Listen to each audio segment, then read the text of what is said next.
اللهم صل على محمد وآل محمد.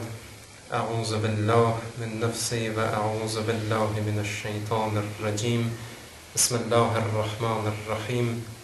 رب اشرح لي صدري ويسر لي أمري واحلل عقدة من لساني يفقه قولي. قال الله الحكيم في كتابه الكريم: ادعوني أستجب لكم إن الذين يستكبرون عن عبادتي سيدخلون جهنم داخرين. صدق الله العلی العظیم. پیغمبر و آل پیغمبر جمالنا صلوات ذکر edin. Allahümme salli ala Muhammed ve ali Muhammed. Uzaqdan, yaxından cəm olmuş bir digərimizin əmvatımız haqqında, öz salamatlığımız haqqında etdiyimiz ibadət və itaətlərin Allahın sonsuz rəhmət və mərhəmət dərgahında ona layiq olan kamil ibadətlər sırasında dərəcəyi qəbul etməsindən ötürü, hicab məhbuslarımızın tezliklə azadlığa çıxmalarından ötürü, hicabın sair dini məsələlərin tezliklə müsəlmanların, müminlərin xeyrinə həll olunmasından ötürü və hal-hazırda əyləşdiyimiz bu məscidi bina edib qoyub gedibdülər, dünyadan köçübdülər.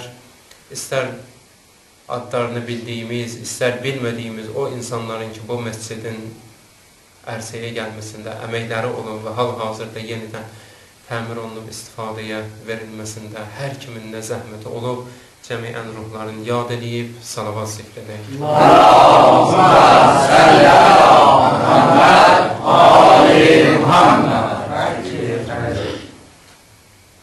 Allah Teala ki insanı yarattı, o insanın hidayət tapmasından ötürü tarix boyu bəşəriyyətə hidayətçilər yolladı. İnsanları səadətə çatdırmaqdan ötürü peyğəmbərlər, ənbiyalar yolladı ki, o əbədi səadətə çatma yolunu bizim hər tək-təkimizə göstərsinlər, öyrətsinlər. Hətta, baxın, xilqətin ilk fərdi ki, Həzrəti Adəm ələ-nəbiyyina alihi və əleyhissalam idi, onun özünə Allah peyğəmbər təyin etdi. İlk fərdini, bəşəriyyətin. O, ondan irəli gəlir ki, ondan xəbər verir ki, Allah Teala hüccəti bəşəri evladına tamamlayıb.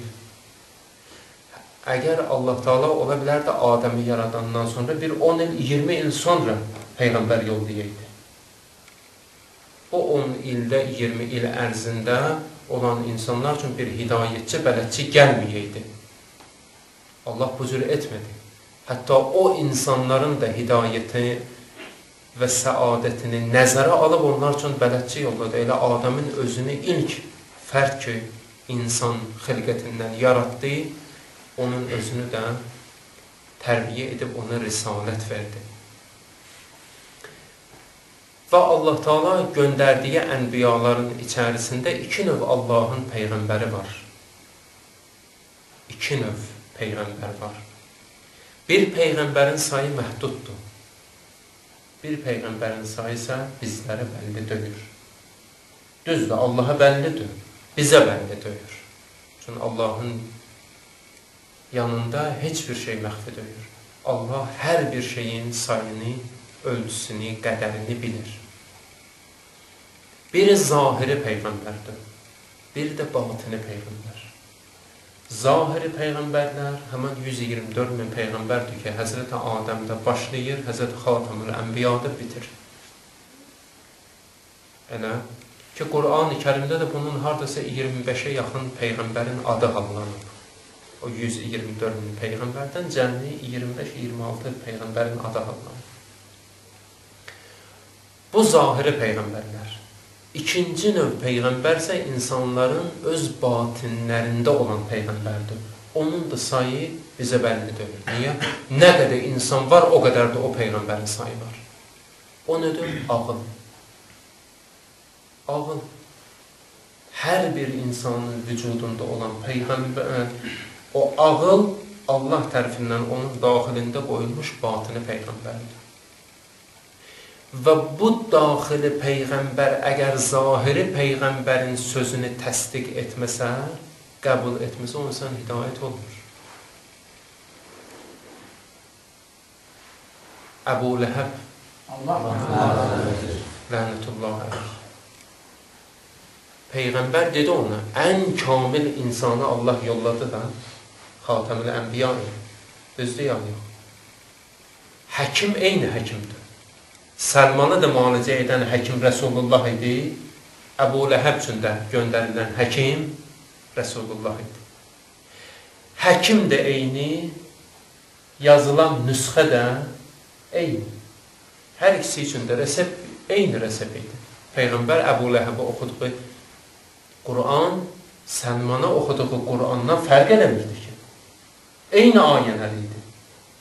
Nüsxə eyni idi, dərman eyni dərman idi. Həkim də eyni həkim idi. Zaman da bir zaman idi, məkan da eyni məkan idi.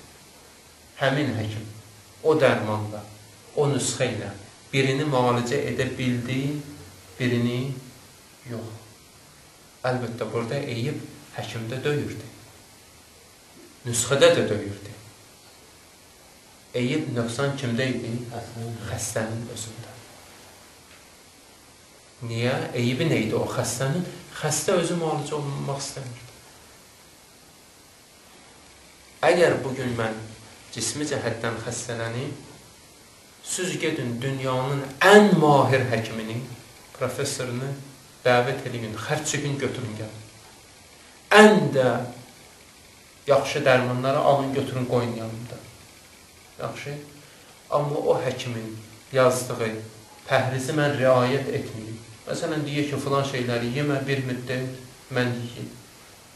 Yi, mən yeməyim. Bu dərmanları bu cür iç, mən içməyim. O deyilən formalarda. Qayda qanunun əsasında. Mən müalicə olunla? Yox.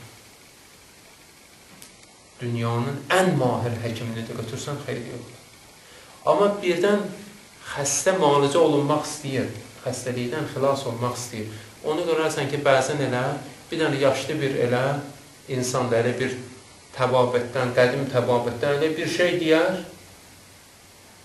görərsən ki, sağalıb müalicə olunur. Niyə? Çünki xəstə özü müalicə olunmaq istəyir, islah olmaq istəyir. Peyğəmbər bizləri gəlib müalicə etməyə, bütün bəşəriyyəti Allah Teala ənbiyalara həkim olaraq yolladı.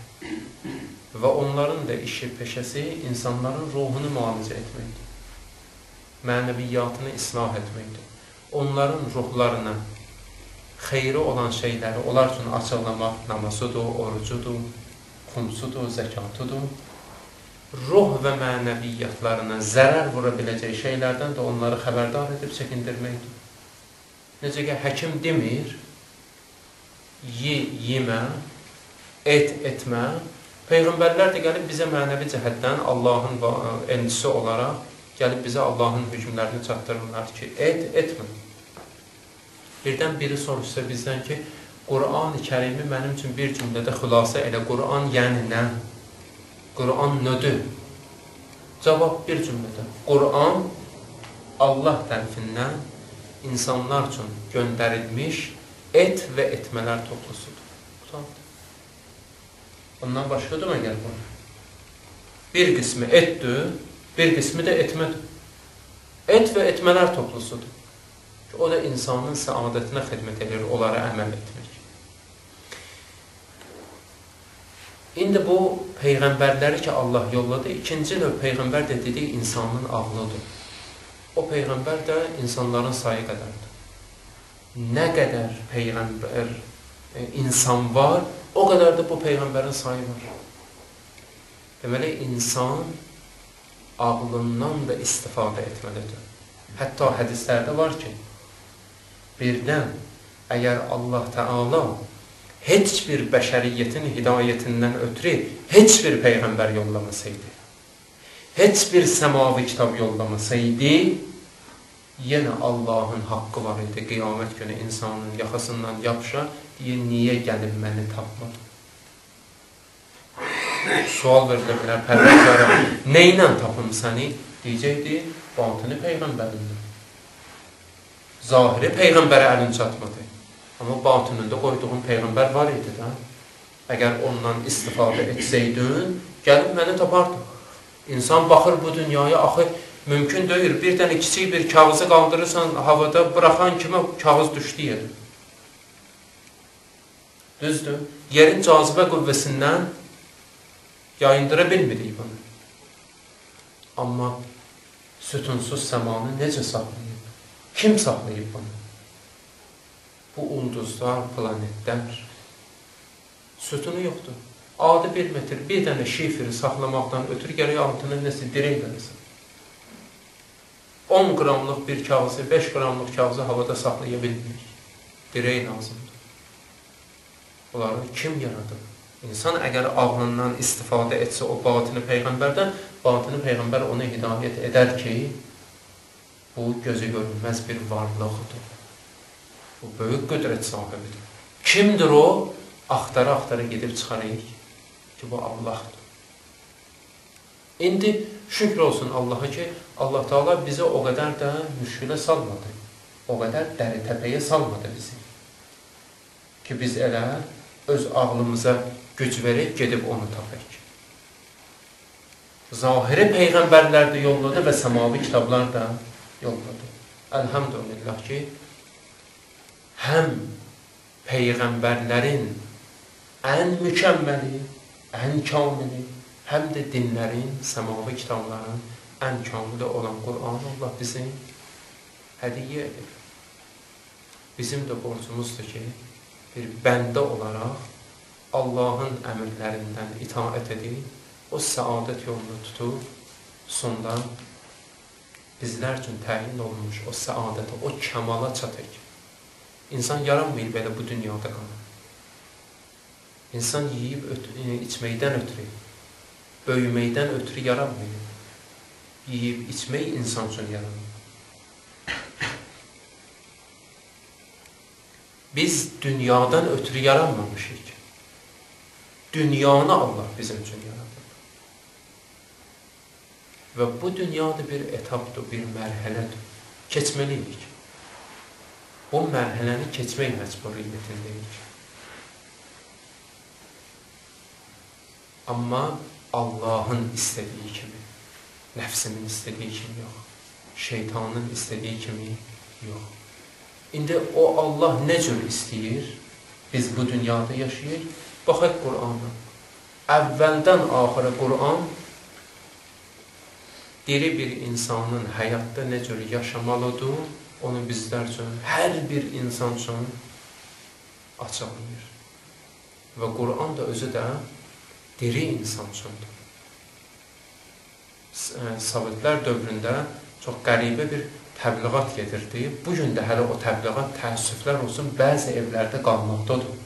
Bəzi insanların zehnində hələ də qalmaqdadır. Və bu da düşmən siyasətidir. Gərək ayıq olayıq, yatanları da oyadək. Düşmən gəldi bizə, bizim öz kitabımıza hörmət əlaməti olaraq güya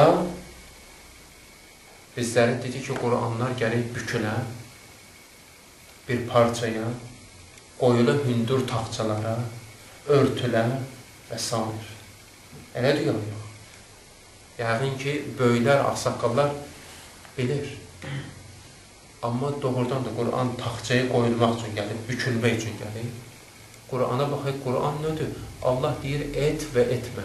Mən öləndən sonra mənim başımın üstündə 100 oxatdır o Qur'anı ki, qonşunun haqqına girmə. Əgər mən girmişəmsə qonşumun haqqına, tərəzidə aldatmışamsa, sən 100 oxatdır mənim başımın üstündəki vəylun lil mutaffifin. Vay olsun tərəzidə aldadanların halına. Mən əgər aldatmışamsa, sən o ayəni 100 oxatdır mənim başımın üstündə. Mən durub sizin haqqınıza qaytaracağım. Yox. O diri olan da mənə oxunmalıydı ki, vəylun lil mutaffifin. Vay olsun tərəzidə aldadanların halına ki, mən nə qədər diriyəm, islah edeyim əməlimi. Qur'an diri insanlar üçündür. Onu düşmən siyasəti idi ki, güya bizə öyrətmək istəyirdi ki, biz kitabımıza, səmavi kitabımıza hörmət edik. Bizi həqiqətdə o hörmət adı ilə o kitabın həqiqi marifindən ayırmışdır. Bugünlərdə bəzi evlərdə var hələ o əqidə. Bəzi evlərə gedirsən, elə bizdə də var, elə qohumda, əqrabada olur, bəzən görürsən ki, gedirsən, o yaxşı söz deyir. Deyirsən ki, Qur'anın var, deyir, o nə sözdür? Qur'an verirəm ki, qədi açılmır. Necə? Qur'an açılmamaqdan ötürü, varaqlanmamaqdan ötürü gəlir. Bəli. Deyirsən, cənəmazın var, namaz vaxtıdır. Necə, cənəmaz verirəm ki, qədi heç bir dəfə də, birinci dəfədir bu möhürdə namaz qalırsan. Elə də fəxrlə deyir, gəl görürsən. Mən hərdən deyərəm, naftanın iyindən adam səcdəyə gedə bilmir. Özün də bilirsən ki, bu möhürə bir dəfə də olsun alın deyilmir. Bala, əgər alın qoyulmayacaqdısan bu möhürə, nöş almışsan möhürə?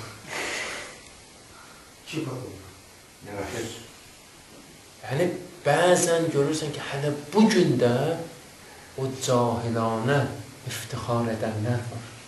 Əzizlərim, başa salmalıyıq o insanları. Qur'an həyat kitabıdır. Qur'an hər birimizin evində taxtçalardan düşüb stolüstü kitab olmalıdır. Hər birimizin evində stolüstü kitabımız olmalıdır. Uşaqdır, varaqlayır, qoy varaqlasın. Qur'anı qoymaram onu varaqlamağa, sabah gedib başqa kitab varaqlayar. Və əyilər, o vaxt ki, mən başıma vuracam ki, gələcəm ki, ay qardaş, bu uşaq getdi əlimdən, mənə yol göstərin. Onda deyəcəksən, mənə də varaqlayanda Qur'anı vururdun əlinin üstünə ki, eləmə. O da getdi, başqa kitab varaqladı da. Baxın, düşmən siyasətidir bunlar. Vaxtında biz öz uşağımızı qoymasaq Qur'anı varaqlamağa, düşmən hazırdır qapıda. Çıxan kimi başqa bir kitab verəcək, öz istədiyi kitabı verəcək, onu get bunu oxu. Allah'ın nəfi rəhmətimiz. Sonra deyəcək ki, nə oldu? Biz qoymadıq da. Uşaqdır, qoy, gəlsin, namaz qılsın. Yarım rəkat qılır, bir rəkat qıldı, getdi. İşin olmasın, qoysun da bir. Qur'andır. Birinci sinifdə, ikinci sinifdə, beşinci sinifdə oxur. Qoy oxusun. Yarım səhifə mütaliə eləsin. Amma bir dənə söz onun, ayda bir dənə cümlə, bir hökm, ilahi hökm onun zehnində qalsa, o bizim üçün böyük qazançdır. Tabi qararsan 17-18 yaşında artıq ona falan işi görmə, bu cür etmə deməyə ehtiyac qalmaz. Niyə? O artıq uşaqlıqdan istiqamətini götürdü. Bu günləri hələlik təbərrükən bir hədis Allahın köməliyi ilə İslam Peyğəmbərindən oxuyaq. İnşallah ümid eləyirik ki, Allah bu hədisə əməl edənlərdən bizə qərar versin. Qur'an-ı Kərimin Ğafir surəsinin 60-cı ayəsində Allah Teala buyurur: "Və qalə rabbukum ud'uni astecib lekum." Buyurur, Rəbbiniz buyurdu, Rəbbiniz dedi ki, "Ud'uni astecib lekum." Məni çağırın, mən sizin duanızı qəbul edim. Məni çağırın ki, duanızı qəbul edim. Sonra Allah Teala ardınca buyurur: "İnnellezine yestekbiruna an ibadati seyedhulun cehenneme daxilin." Buyurur, mənə ibadət etməyi əlbəttə özünə sığışdırmayanları tezliklə xar və xəcalətli şəkildə cəhənnəmə daxil olacaqlar. Hər kim mənə ibadət etməyi özünə sığışdırmasa, dua etməyi özünə sığışdırmasa, mənə yalvarmağı özünə sığışdırmasa, Allah buyurur, tezliklə əlbəttə mən onu zillətli şəkildə öz cəhənnəmə daxil edər. Bir gün Resulullah əyləşmişdi, bir şəxs daxil olur məscidə. Buyurur, ya Resulullah, Allah Qur'an-ı Kərimdə belə bir vədə verib, "Ud'uni astecib lekum." Məni çağırın, mən də duavızı qəbul edin. Peyğəmbər buyurur, bəli. Allah belə bir vədə verib. Deyir, ya Resulullah, amma mən çağırıram, Allah vədinə əməl etmir. Allah demişdi, çağır, məni çağırın ki, mən duanızı qəbul edəcəm. Mən çağırıram, Allah əməl etmir. Yəni, demək istəyir, mən öhdəmə düşəni etdim, indi növbə Allahındır, Allah ötüsünü götürdüyünü əməl etmir. Peyğəmbər cavab verir. Buyurur, yox, elə deyir. Buyurur, siz 10 iş gördünüz ki, bu 10 işin görülməsi qəlblərinizin ölməsinə səbəb oldu. Bir insanın da qəlbi ki, öldü, o cismən diridə olsa, o elə ölü bir varlıq kimidir. Onun səsi çıxmaz. Səsi çıxar ha, onu elə yer əhli eşidər. Yerdə çıxar səsi. Da gedib səmaya, Allahın dərgahına çatmaz. Yəni, təqsir oldu kimdə? İnsanda elə. O 10 əməl hansıdır? Peyğəmbər başlayır bir-bir, o 10 əmələ sadalamağa. Buyurur Peyğəmbər, birinci amil ki, sizin qəlbinizin ölməsinə və qəlbinizin də ölməsi dualarınızın qəbul olunmamasına bais oldu, budur. Buyurur, baxmayaraq ki, Allahı tanıdınız, amma onun müqabilində öz bəndəlik vəzifəvizi yerinə yetirmirdiniz. Nə qədər insanlar var? Dindirirsən, onları deyir, qurban olmalılar. Danışdırırsan, deyir, elə bizim də Allahımız vardır. Kafir deyilik ki.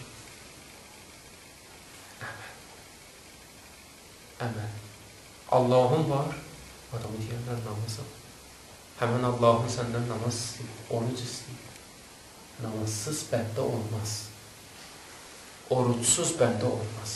Mümkün deyil. Mümkün deyil. Bir insan bir varlığı sevər, amma onun istədiyi kimi olmuyor. Adi dostluqda. Görürsən ki, insan dostluq edir biri ilə, bir gün, 5 gün, ağır görürsən 2 dəfə, 3 dəfə mənə deyir ki, filan kəs, bu cür eləmə. Mən də dostluqda xoşum gəlir də, istəyirəm elə dostluq edeyim. Dostumu istədiyimə görə öz xasiyyətimlə nə edirəm? Əl götürürəm. Bu əl çəkməyim öz xasiyyətimdən, 10 il, 20 illik xasiyyətimdən, adətimdən əl götürməyim nədən xəbər verir? Mən doğrudan da sənə qarşı olan dostluq iddiam ki var, mən o iddiamda sadiqəm. Əgər doğrudan da dost olmaq istəməsəydim sənə, mən elə öz rəftarımda davam edirəm. Yaxşı, bəs Allaha gələndə necə olur? Pərverdigara, səni istəyirəm, amma sənin istədiyin kimi olmayacaq, öz istədiyin kimi olmayacaq. Allah buyurur, mən belə bəndəni bəndəliyə qəbul edirəm. Mən o insana bəndə deyirəm ki, mənim dediyim kimi olsun, öz dediyi kimi yox da, bu nə oldu? Hər bir insan öz istədiyi kimi Allaha bəndəlik etsə, onda söz deyin, nə qədər din olar? Neçə formada ibadət olar? İnsanların sayı qədər. Düzdür yolda. Mən deyərəm, yarım rəkət namaz qılmaq istəyirəm, özü də bu formada. Sən deyərsən, bu qardaş 1 rəkət. O qardaş deyər, mən 15 rəkət. O biri qardaş deyər, 40 rəkət istəyirəm. Hərimiz də ayrı-ayrı formalar. Biri qeydib deyər ki, mən namaz qılmıram. Elə gündə bir dəfə 10 dəqiqə otururam. Allahı dua elədim, qutardım. Mən ibadəti bu cür edirəm. Bunda dinlərin sayı olmaz. Din vahiddir. Və Allah da ona yaxınlaşmaq istəyən insanlar üçün yeganə bir xərcizim. Buyurur, hər kim mənə yaxınlaşmaq istəyir, bu yoluna gəl. Bundan başqa yoluna gəlsə, buyurur, mən onu özümə yaxın buraxmayacaq. Deməli, birinci amil ki, insanın qəlbinin ölməsinə səbəb olan nədir? Bəndənin bəndəlik vəzifəsini yerinə yetirməsi. Peyğəmbər buyurur, bu birinci amildir. Bu cür insanların da sayı nə qədərdir bu gün? Nə qədər istəyirsin? Elə istənilən kəndə gedək, istənilən məntəqəyə gedək. Bir dənə azan vaxtı gedək, çayçının qabağında olan maşınlara baxayıq, çayçıda oturanların sayına baxayıq, məsciddə olanların sayına baxayıq. Elə deyək. Bu Azərbaycanımızın hər bölgəsində olan faciədir. Amma hamı Allah'a bəndəlikdən danışır. Peyğəmbər buyurub, buna bəndəlik deməzlər. O bəndəlikdir. İkinci amil. Qur'anı oxuduz, amma ona əməl etmiyoruz. Peyğəmbər buyurub, bu da insanın qəlbini öldürür.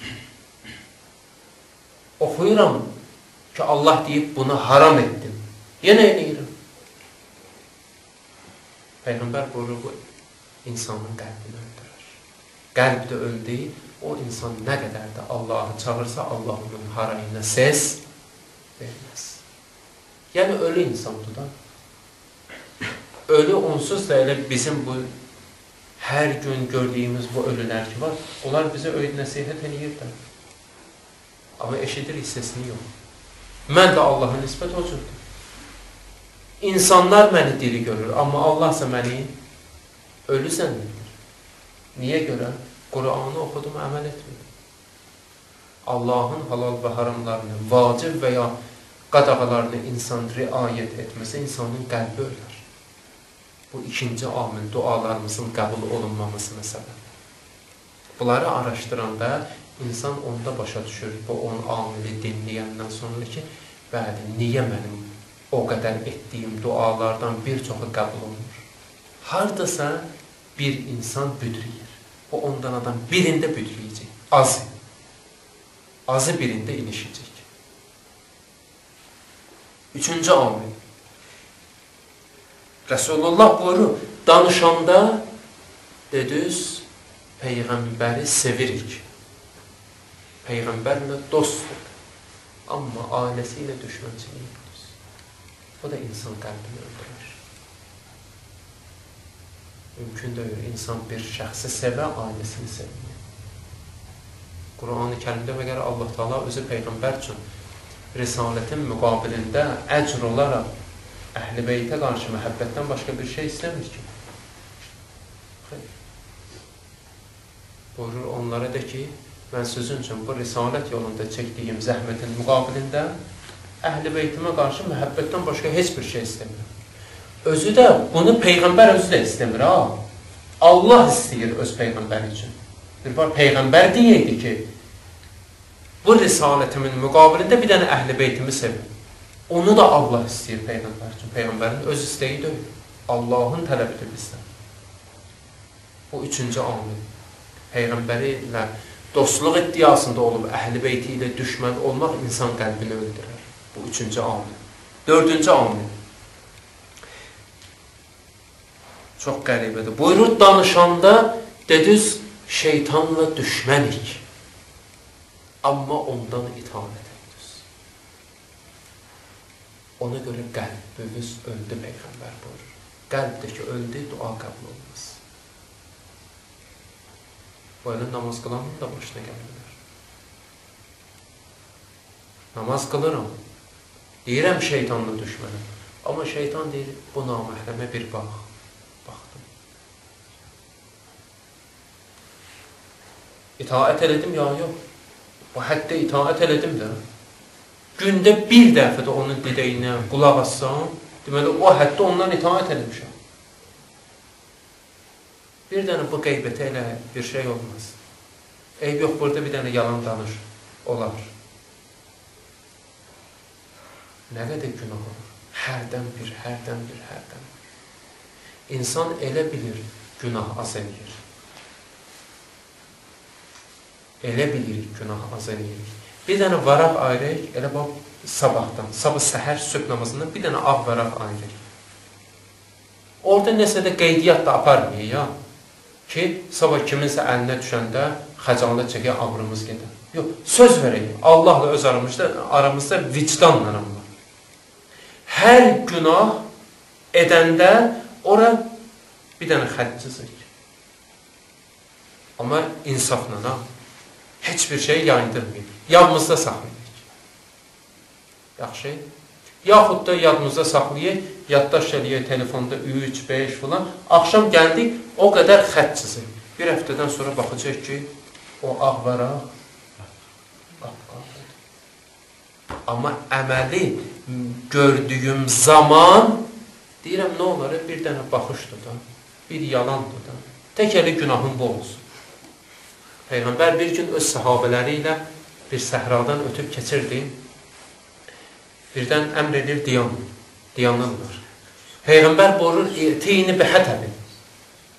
Peyğəmbər buyurdu, "İtini bihətəbin." Mənim üçün gedin odun toplayın. Ətrafındakılar baxdılar, dedilər, "Ya Resulullah, nəhnu bi ərzin qər'a." Peyğəmbər, "Üzr istəyirik, məgər görmürsünüz biz otsuz, ələfsiz bir səhradayıq? Qumsallıqdır. Burada sən bizdən odun istəyirsən. Çör-çöp istəyirsən." Peyğəmbər buyurur, "Gedin, kim nə tapdı götürsün, eyb yox." Mən demirəm çox ki. Kim nə tapdı götürsün. Dağılışırlar hamısı səhraya. Kimi bir dənə çöp, kimi bir dənə çubuq, tapdan, nəsə də kim nə tapdı götürür, gəlir. Peyğəmbər buyurur, "Qalıyın bura. Götürün, atın bir-birinin üstünə." Götürüb atırlar. Yığırlar bir-birinin üstünə. Peyğəmbər buyurur, "İndi od vurun." Od vururlar. Böyük bir tonqal əmələ gəlir. Od vurandan sonra da böyük alovun şölələri yaranır. Peyğəmbər işarə edir. Tonqala buyurur, "Hakəza tuqsəruz zunub." Günahlar da bu cür toplanır. Bayaqdan hamımız deyirdiniz ki, burada ot yoxdur, çör-çöp yoxdur. Düzdür? Bəs bu tonqaldakı çör-çöpləri kim yoxdur? Yenə siz ki, bayaqları deyirdiniz, burada heç nə yoxdur.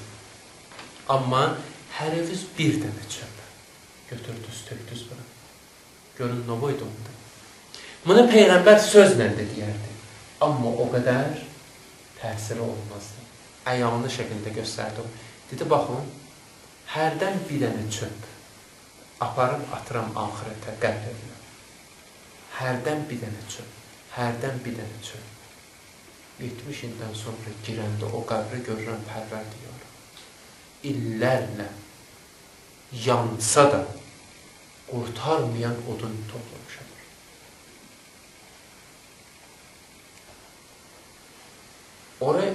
Orada bizim üçün odun yığmayıbdılar, ha? Cəhənnəmdə.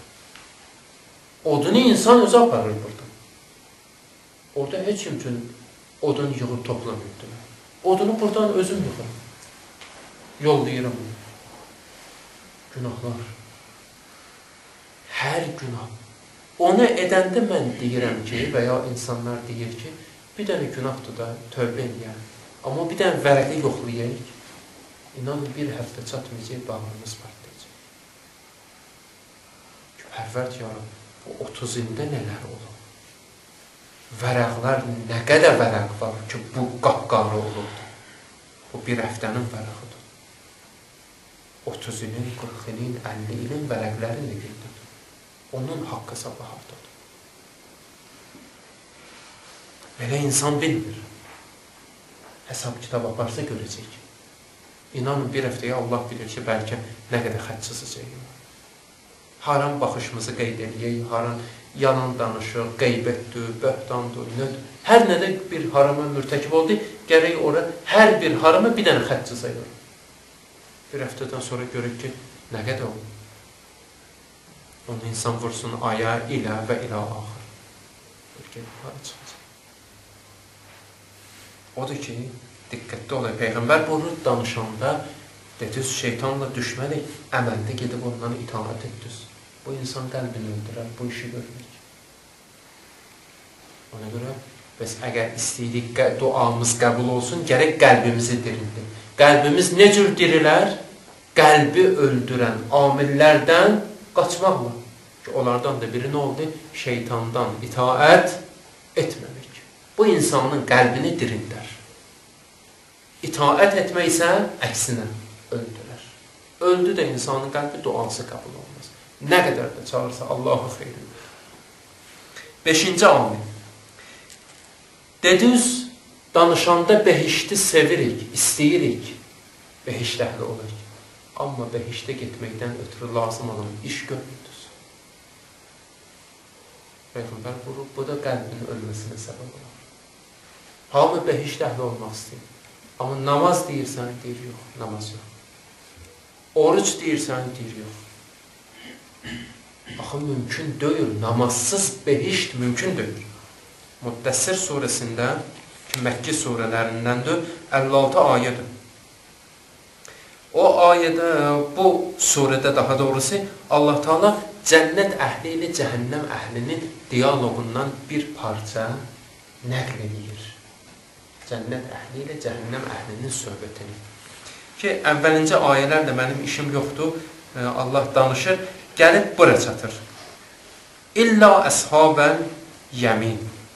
Buyurur ki, əshab-ı yəmindən başqa, yəni əməl dəftəri sağ əlinə verilmiş salih bəndələrdən başqa ki, fi cənnatin yətəsaəlun, 40-cı ayədir. Buyurur ki, onlar, yəni cənnət əhli, o əməl kitabçaları sağ əllərinə verilmiş cənnət əhli, yətəsaəlun, cənnətdə bağlar içində olarlar və bir-birindən soruşarlar. Yətəsaəlun, cənnət əhli bir-birindən sual edər. Neyi? Ənil mücrimin, günahkarların halını. Ki, günahkarlar görürsən dünyada ki, namaz qılmayanlar var idi, itaət etməyənlər var idi, filan çirkin əməlləri edənlər var idi. Onların aqibəti nə oldu? Biz qulaq asdik, bəli, bu da bizim bugünkü yerimiz. Şükür olsun Allah'a. Amma onlar ki, günah eləyirdilər, onlar görəsən nə oldu? O cənnət əhli öz aralarında söhbət edirlər. Sonra gələrlər, sual verərlər günahkarlara. Deyərlər, ma sələkəkum fi səqər. Müddəssir surəsinin 42-ci ayəsi. Ey cəhənnəm əhli, sizi cəhənnəmə daxil edən nə oldu? Axı, siz nə etdiniz dünyada ki, bugün cəhənnəm əhli oldunuz? O insanlar ki, deyir, namaz olmasa da olar, teki qəlbin təmiz olar. Ən məşhur sözdür bugünkü zamanımızda. Deyirsən, namaz, deyir, düzdür, mən namaz qılmıram sənin kimi, oruç tutmuram, amma qəlbim pakdır. Heç kimdə işim yoxdur. Məgər kiminləsə işin olmalıydı, adama deyərlər. Necə yəni, mənim heç kimlə işim yoxdur. Heç kimin toyuğuna daş atmıram. Məgər atmalıydı. Ki, bunu ilə fəxr eləyirəm ki, mən heç kimlə işim yox, heç kimə pislik eləmirəm. Məgər pislik eləmək mənim vəzifəm idi. Əksinə elə vəzifəm idi ki, heç kimdə işim olmasın. İnsan bunu ilə fəxr eləməz ki. Sual verərlər, ma sələkəkum fi səqər, sizi cəhənnəmə nə daxil etdi? Qalə, 43-cü ayə. Kim deyər? Cəhənnəm əhli cavab verər cənnət əhlinə. Deyərlər, ləm nəku minəl musəllin. Bir neçə iş gördük dünyadakı. Onlara görə biz gəlib cəhənnəmə düşdük. Birincisi görün nədir? Deyərlər, yenə deyirəm, Müddəssir surəsinin 43-cü ayəsi. Deyərlər, qalu ləm nəku minəl musəllin. Deyərlər ki, biz namaz qılanlardan olmadık. Birinci amil ki, bizim cəhənnəmə düşməyimizə səbəb oldu, namaz qılmamağımız oldu. Ləm nəku minəl musəllin.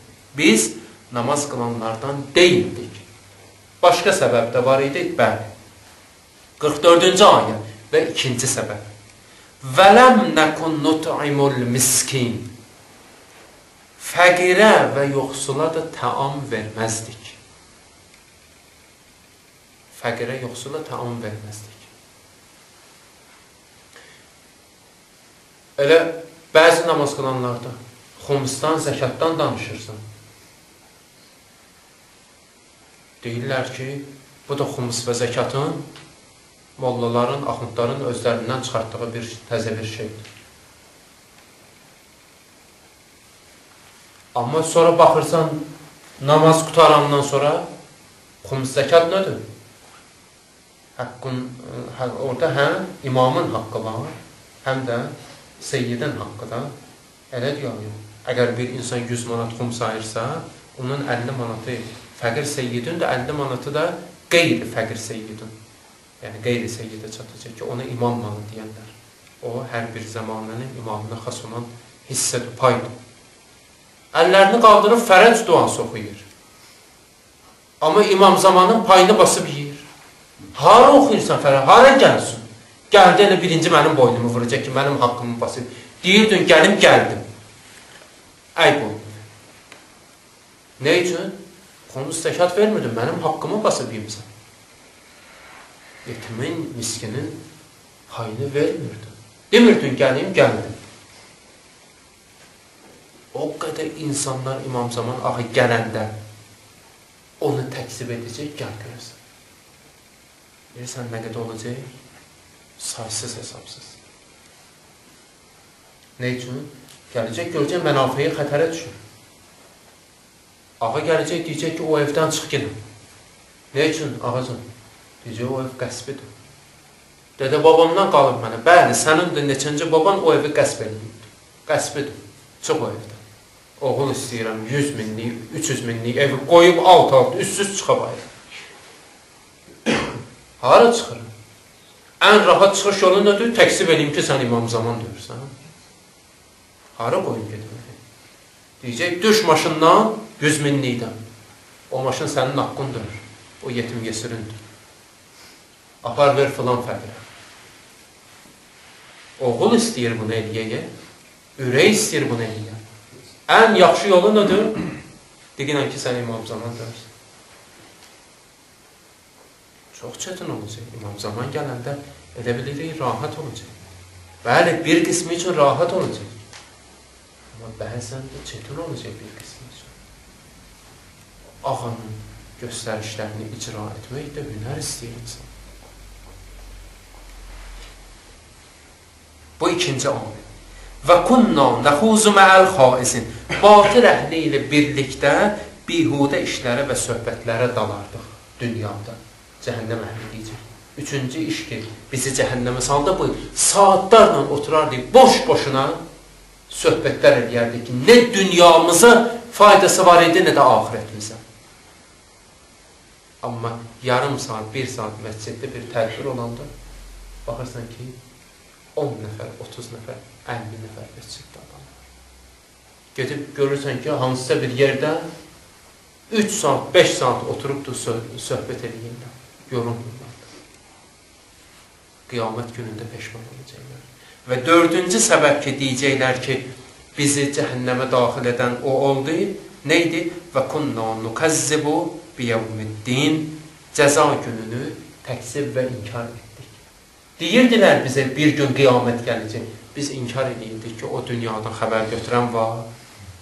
Necə ki, bugünləri deyirlər bəziləri. Bu 4 amil səbəb oldu, nə olsun? Cəhənnəm əhli cəhənnəmə daxil olsun. Deməli, Peyğəmbər buyurur, 5-ci amil ki, səbəb oldu qəlbələ, nədir? Dediniz, behişti istəyirik, amma behiş üçün lazım olan işləri görmürdünüz. Namaz idi, oruc idi, yetimin haqqını vermək idi, xums idi, zəkat idi, əmr və məruf idi, nəhyəz münkər idi, təvəlli idi, təbərri idi. Allah dostları ilə dost olub, düşmənləri ilə düşmən olmaq. Bu da bizim vəzifəmizdir. Zalimlə ilə düşmən olmalıyıq. Ta o zülmündən əl götürməyib, o elə zalimdir bizim üçün. Onunla bizim aramızda heç bir vəhdət, birlik, dostluq, əlaqə ola bilməz.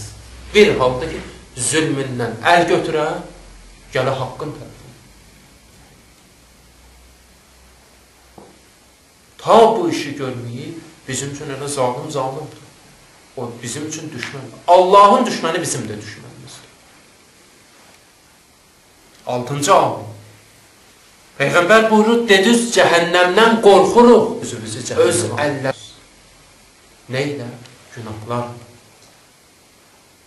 Ola bilər, bəzən qardaşlar deyək ki, günah etməmək çətindir axı. Mümkündür insan günah eləmək. Amma bu bəndə deyir ki, mümkündür. Bəndə deyir, mümkündür. İnsan bu dünyada günah 60 il dünyada olan insanın ömrünü gəlin bir kiçik bir neçə dəqiqədə təhlil edək. Bir insan ki 60 il dünyada olur, sutkada ən azı hər birimiz 8 saat yatırıq da. Elə deyəm yox. Bu sutkanın 3-dən 1 eləyir də. Hələ biz 8 ilə deyirik. 9 saat yatan vaxtımız olur, 10 saat olur, oynayışımız olur. Ortaq elə bir rəqəm götürür ki, 8 saat. 8 saat olanda sutkamızın 3-dən 1 eləyir.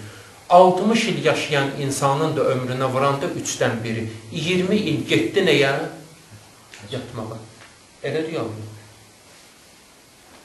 20 il getdi yatmağa. 60 il yaşayan insan 20 il yatıbdır. 40 ilini oyağılır. Hələ 8 saatla. 8 saat. Qaldı yerdə 40 il. 40 ildən, 15 il əvvəldən Allah bizdən təklif istəmir ki. 15 ildə oradan çıx. Nə qədər qaldı? 25 il. 25 ilin bir neçə ili də üst-üstə yığsaq, İnsan görürsən ki, el içində olur, oba içində olur, dərsdə olur, ali məktəbdə olur, xeyirdə olur, şərdə olur ki, günah etmək istəsə də, Allaha görə də günahdan çəkinməsə, amma eldən, obadan xəcalət çəkib, günah etmir. Bu da kördür da, qənimətdir da, düzdür yəni. Hətta öz etibarı, öz hörməti əldən getməməkdən ötürüdür. Günah etməsə, bu da qənimətdir. Düzdür yəni. Məsələn, indi oturmuşam burada, ola bilərdi, evdə olsaydın, nəsə bir günah eləyərdi. Yaxşı. Amma indiki buradayam, bu 1 saat ərzində günah etmədim. Düzdür, Allaha görə də olmasa. Amma ən azı, əsas nədir? Günah etmədim də. Bu ömrü də yığanda 10 ildə belənçi vaxtlarımız olur da. Azı. Yerdə qaldı nə qədər? 15 il. 60 il dünyada yaşayan insan. 15 il özünü günahdan qorusa bəhiş gözləyir. İndi söz deyin, günah etməmək mümkündür ya yox? Mümkündür. 60 ilə belə baxanda insan bəli, əlbəttə deyər ki, mən mümkündür 60 ildə günah etməyim. Amma baxanda 60 il necədir? 60 ilin 60 ilin hər saniyəsini biz günahla üzləşmirik ki. Yuxuda olanda mən lap gördüm ki, sənə hansısa bir qeybətüvə elədim, nə elədim, vurdum, nə elədim. Onu günah yazılmır ki insana. Onların heç birinə təklif yoxdur. Deməli, qoruyaq özümüzü günahdan. 7-ci amil. Buyurur, insanların eybini axtarmağa Peyğəmbər buyurur, məşğul olundunuz. Öz eyblərivizdənsə qəflətdə qaldınız. Bu da insanın qəlbini öldürər bu iş. Gecə gündüz vaxtını ayırıb onun bunun eybini axtarır. Öz eyblərindənsə qəflətdədir. Bu da şeytanın bir hiləsidir. Şeytanın insanları aldatmaqdan ötürü bir variantıdır. Ona elə zənn etdirir ki, güya bu ürək yanılıq edir. Gəlir ona deyir ki, sən bu cürənə dön, ona deyir, sən bu cürənə dön, sən bu cürənə dön. Adını da qoyur ki, qulağıma da pıçıldayır ki, bu eyib tutmaq deyil ha. Sadəcə mömin qardaşın da ürəyin yanır. Adını bu cür qoyur, qulağıma bu cür pıçıldayır. Məni öz eyblərindən nə edir? Qafil edir. Ölüm də gəlib qəfildən yaxalayır insanı, insan baxır ki, bəli, eyib nöqsan içində. 8-ci amil. Peyğəmbər buyurur, danışanda dünya ilə düşmən olmaqdan bən vurdunuz. Əmələ gəldik desən, dünyada mal-dövlət toplamağa başladınız, o da hardan olur olsun. Halalı, haramı, haramı, halalı qaldınız. Bu da insan qəlbini öldürür. Baxın, bunların əksəriyyəti iddia ilə əməlin üst-üstə düşməməsidir o. Deyirəm, dünyanla düşmənəm. Əməlimə baxırsan, Əli ibn Əbi Talib əleyhissalatu vesselam dünyayı 3 dəfə tələb etdi də. Elə deyək. Elə o kişi bir dəfə bunu eləyibdir. İkinci bir adam çıxıb qabağı bu işi görə bilməyib hələ bunu deyəcək. Amma əksini eləyənlər çoxdur. Sayı hesabı yoxdur. Onlar nə edibdilər? Dünyayı 3 dəfə yox, bəlkə 30 dəfə dünyanla nikah bağlayıbdilər. onların sayı nə qədər istəyirsən. 3 dəfə yox, 1 dəfə yox. Bəlkə də hər gün nigahlarını təzələyirlər. Hər gün nigahlarını təzələyirlər. Peyğəmbər buyurur, bu insan qəlbini öldürür. İddia ilə əməl üst-üstə düşmür. 9-cu amil. Ölümə etiraf etdiniz, amma ona hazır olmadınız. Tədarük görmədiniz. Hədislərdə var, ölüm ən böyük ibrətdir. Ən böyük ibrətdir. Əgər heç bir moizə, öyüd, nəsihət olmasaydı, bir dənə ölümdən başqa, Peyğəmbər buyurur, kifayət eləyərdi moizə. Baxın, Peyğəmbər buyurur, ölüm moizədir. O cənazə var, uzanıb, sessiz, səmirsiz, hərəkətsiz. Peyğəmbər buyurur, ən böyük nəsihəti o eləyir insanları, dirinləri. Əgər o cənazədən, hərəkətsiz cənazədən Peyğəmbər buyurur, ibrət alan olmasa o moizədən, beləncə nə qədər moizə oxuyursan, oxun çox eləyir.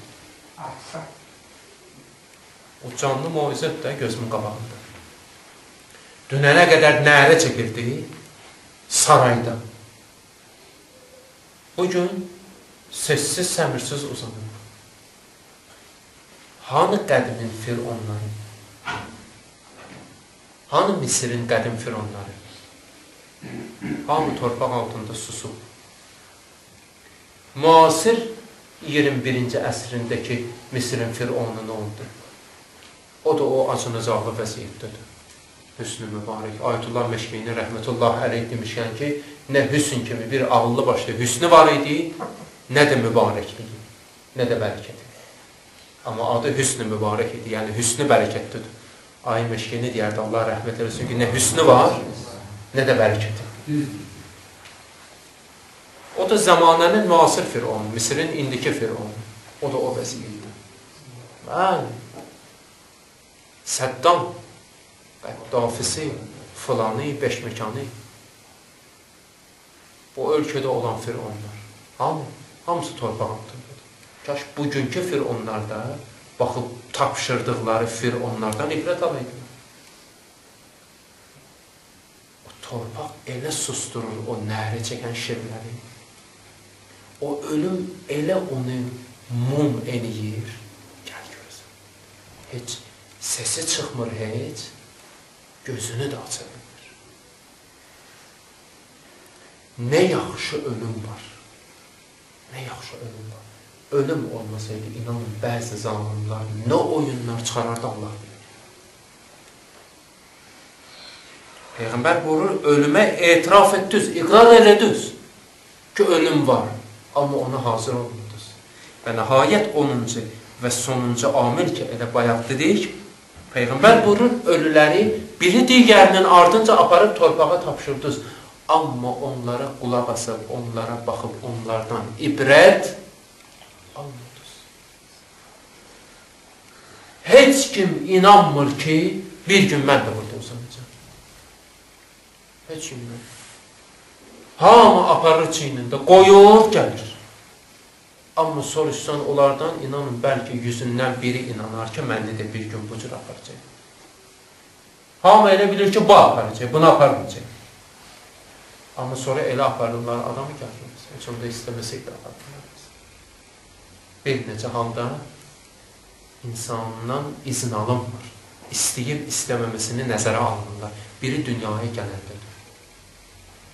Hansı birimizdən sual olundu ki, Allah tərəfindən və ya bir mələk tərəfindən gəlib bizə deyildi ki, Allah səni yaratmaq istəyir. İstəyirsən dünyaya gəlmək, ya yox. Sual eləmədilər bizdən. Ana bətnindən düşəndə bizdən sual eləmədilər. Ana bətnindən də bu dünyaya gələndə bizdən sual eləmədilər. Ki, mən də sənin həyatı və dünyavı dəyişmək istəyirik. Ana bətnindən bu dünyanın bətninə götürmək istəyirik. İstəyirsən, ya yox. Orada da soruşmadılar. Vaxt çatdı, bətni dəyişdik, gəldik dünyanın bətinə. İkinci bətinə.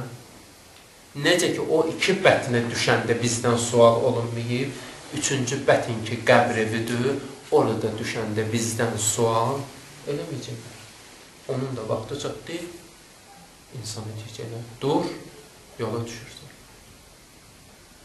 Allah'a and veririk. Öz izzətinə, öz əzəmətinə. Dualarımızın qəbul olunmasına mane olan bu 10 maniəni əgər bizim həyatımızda, rəftarımızda varsa, onları aradan qaldırmaqda öz rəhmət və mərhəməti ilə bizim hər birimizə yardımcı olsun. Amin. Pərverdiyara, evlərdə, xəstəxanalarda olan xəstələrimizə tezliklə şəfa kəramət əmr. Amin. Pərverdiyara, sərhəd boyu əskər və torpaqlarımızı salamat et. Amin. Düşmən tapdağı altında olan bütün torpaqlarımızı azad et. Amin. Pərverdiyara, bu cəmin qəlbində olan maddi, mənəvi, dünyəvi və ya uxravi olan bütün arzu və istəklərini həyata keçir. Amin. Pərverdiyara, bu kənddən, bu eldən, bu ovadan, dünyadan köçən uləma-i İslam, mömin və möminələri xəriq rəhmət elə. Amin. Pərverdiyara, sənə and veririk öz izzəti və öz əzəməti və hicaba uzanan və sair dini hükümlərə uzanan əlləri tezliklə özün məhvi nabud elə. Amin. Pərverdiyara, hicab məhbuslarımızı tezliklə o dəmir barmaqlıqlar arxasından azad et. Amin. Onların həbsini sifariş edib, icra edib, o həbsləri sevinənləri də tezliklə cəzalandır. Amin. Pərverdiyara, İmam-ı Zaman ağamızın zuhurunu təcil et. Amin. O həzrətin ədalətli hakimiyyətini bu dünyada bərqərar etməklə zalimlərin zülmlə dolmuş hakimiyyətlərini tezliklə son qoy. Amin. Bizləri də o həzrətin həqiqi şiələrindən və yardımçılarından qərar ver. Amin. Vəliyyə əmr-i müslimini sair məraci təqlidlə birgə öz pənahında hifz etkinə. Amin. Esselamu aleykum və rəhmətullahi və bərəkatuhu. Allah'a